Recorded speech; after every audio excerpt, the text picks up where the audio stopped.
Leandro, como você está? Tudo bem por aí? Tudo ótimo, e você? Tudo bem, Thalita? Na medida do possível, tudo bem por aqui também, tudo tranquilo.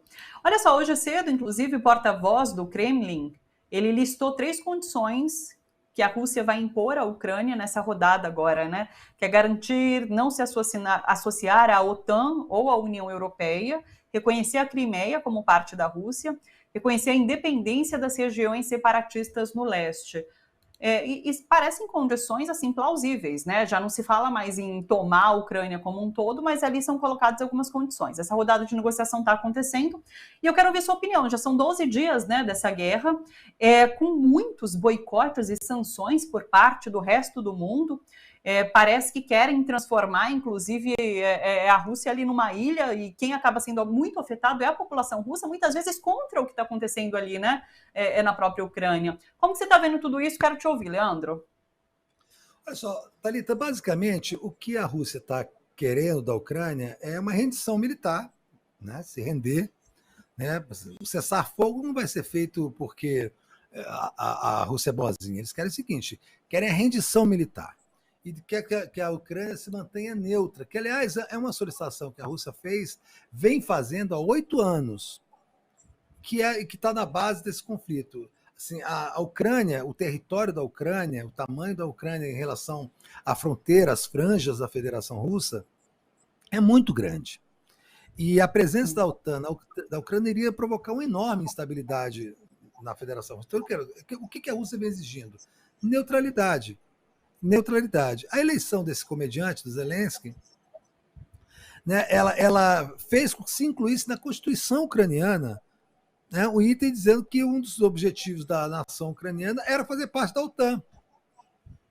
Quer dizer, uma provocação clara à Federação Russa. Então, assim, aquela história, eu sou contra a guerra, mas eu entendo a guerra e entendo que existem guerras necessárias. Eu acho que essa guerra da Rússia com a Ucrânia é uma guerra necessária para a Rússia. É ruim para todo mundo. Sim. Mas é uma guerra necessária para a Rússia. Eles tiveram que fazer isso. Se você se colocar no lugar do Putin e ver as alternativas que ele tinha, um era deixar a OTAN chegar nas franjas da Federação Russa, a outra era invadir a Ucrânia, eu, no lugar do Putin, invadiria a Ucrânia. Né? Assim, eu não sei se tudo está saindo como ele imaginou, se está tendo mortes a mais do que se imaginaria, mas não tem outra solução. Então, o que eles querem? A rendição militar, a neutralidade, e querem que eles reconheçam não só a Crimeia como território russo e a independência daqueles 2 países lá pequenos. Né? Eles querem que se reconheçam os crimes que foram cometidos também, viu, Thalita?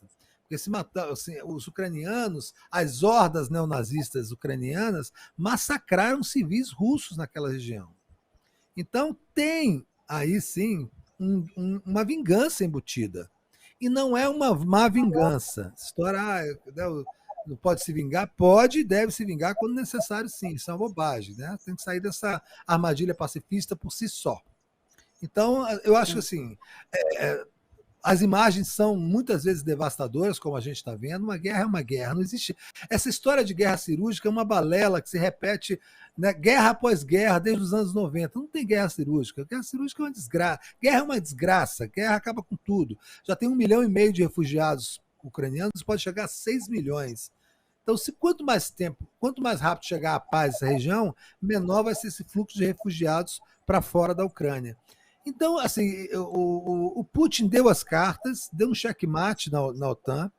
A OTAN está enchendo os países ao lado de armas, mas não consegue ter nenhuma ação efetiva. Não teve coragem de estabelecer um limite no espaço aéreo ucraniano, porque sabe que se derrubasse um avião russo, alguém da OTAN, é guerra total.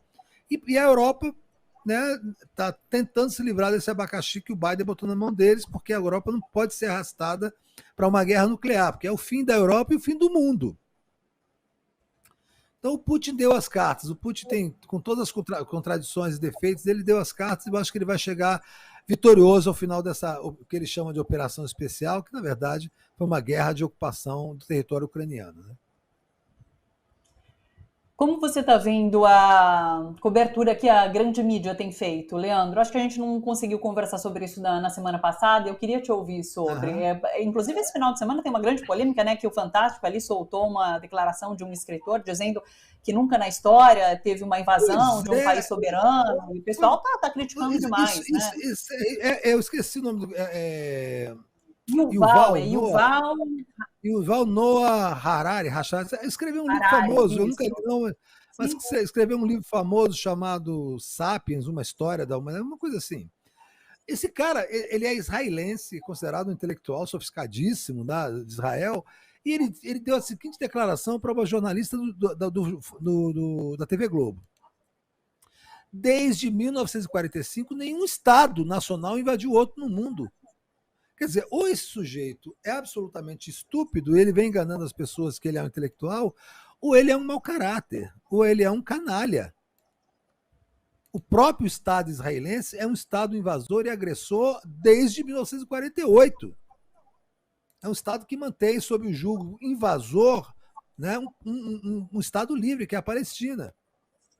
Então, assim, é de uma sabugice assim, fora de série, mas isso reflete, eu até conversei sobre isso mais cedo numa live, assim, eu não vi o programa, eu fiquei, bom, certamente a repórter que ouviu uma barbaridade dessa redarguiu, falou, não, o senhor está louco, né? O senhor não tem, o senhor é um homem sem juízo, ou é um idiota completo.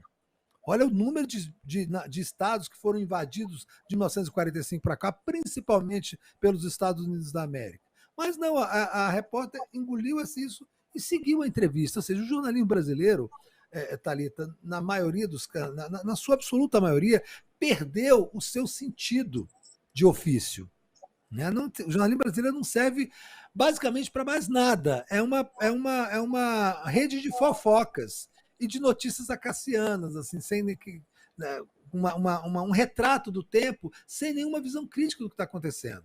A mídia brasileira, Thalita, se você reparar, ela tá mantendo uma fidelidade canina as teses e teorias dos Estados Unidos que são colocadas erroneamente e injustificadamente como teses do Ocidente, como se todo mundo fosse o Ocidente. Ora, Estados Unidos e os países centrais da Europa fazem parte do Ocidente. Nós, Brasil, somos o Ocidente, o América do Sul é o Ocidente, a América Central e o Caribe fazem parte do Ocidente.